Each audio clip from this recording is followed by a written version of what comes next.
online, so it's really cool to connect faces to players. And I'm going to tell you one thing. These friendships that you have forged now will last a lifetime.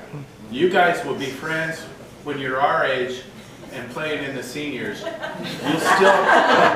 You will still be out there playing tennis in the seniors, and you'll still be running across the same players. So this is it's so rich, you know. And the other thing that Tom always said to me, he says there's two types of people in college tennis. We all play college tennis. I play college tennis. But there's two types of people in college tennis. There's USC players, and there's people who wished that they had played at USC. I'm not lying. That's just reality, and these guys that have come over from UCLA will confirm what I just said.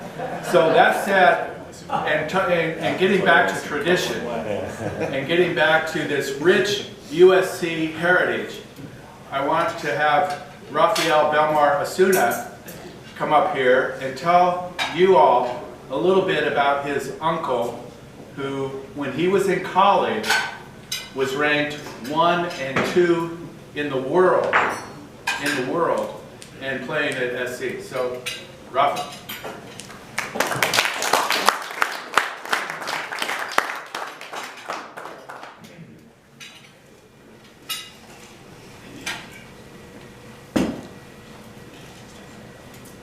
When Jake was talking about traditions, I think that one of the things that everyone here should know is where the tennis tradition began.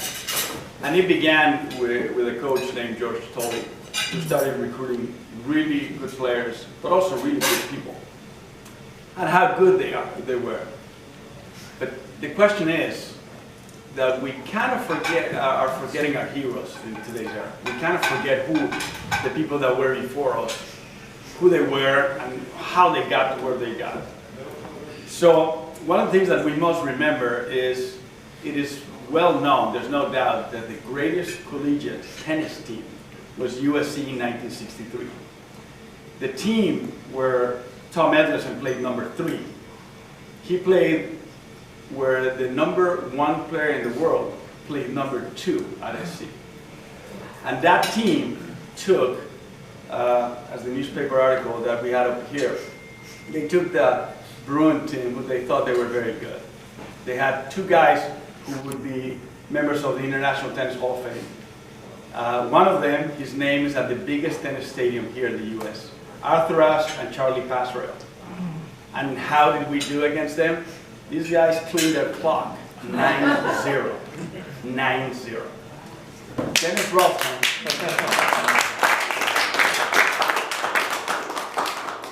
Dennis Rolfman, Wimbledon champion, US Open champion, Davis Cup player, champion, and captain, once told me that the one unique thing about that team was that no matter who they played, they never crossed their mind that they would lose. Everywhere they went, they were going to win. So, with that being said, I'd also like to think that what makes USC special is how successful they've been at selecting coaches. The kind of, what's a good coach? Well, it's someone that can help you before the match, in practice, someone that can help you during the match, or someone who can become like a father, older brother figure. At SC, we had 2 really great tennis coaches, George Tolley and Peter Smith. And I would like to tell this team, these guys, I knew you guys think you know it all. We've all been there. But if you pay attention, you guys have a great opportunity with this man as your head coach.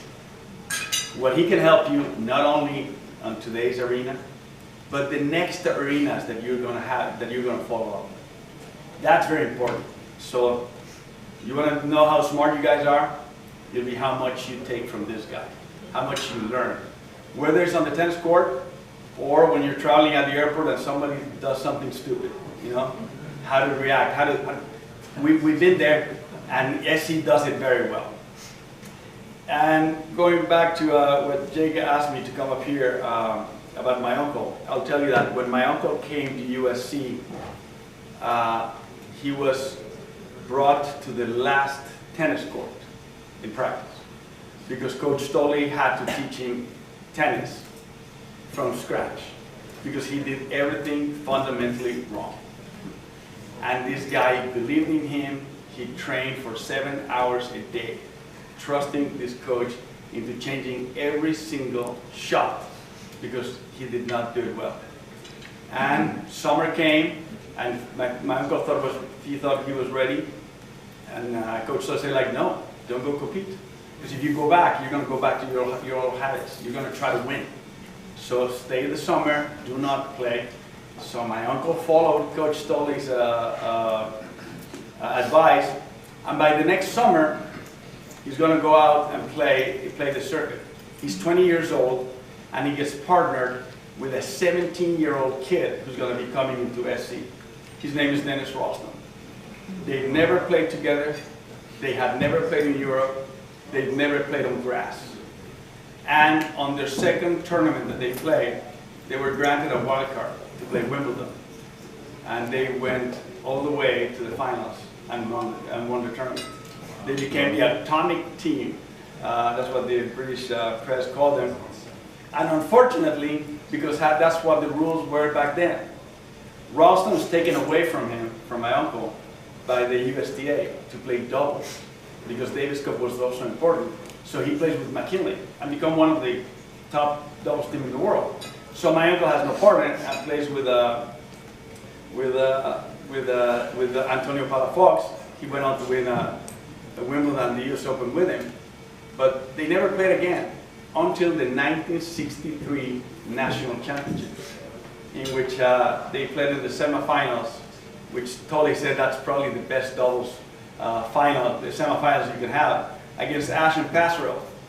And now they've grown, they're much better, so as Coach Stolle said, they cleaned their clock. 3 straight sets, so.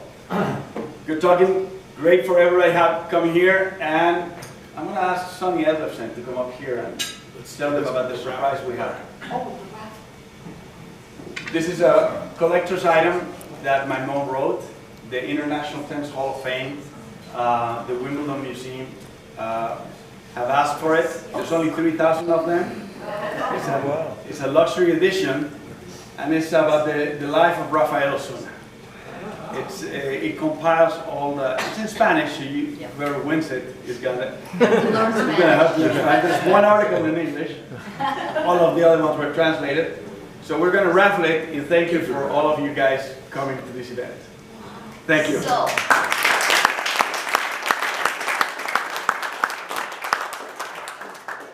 take a look under your chair. See if you find any stickers. Under you might have to. Better not be under Tom's. You might have to actually pick up the chair and look under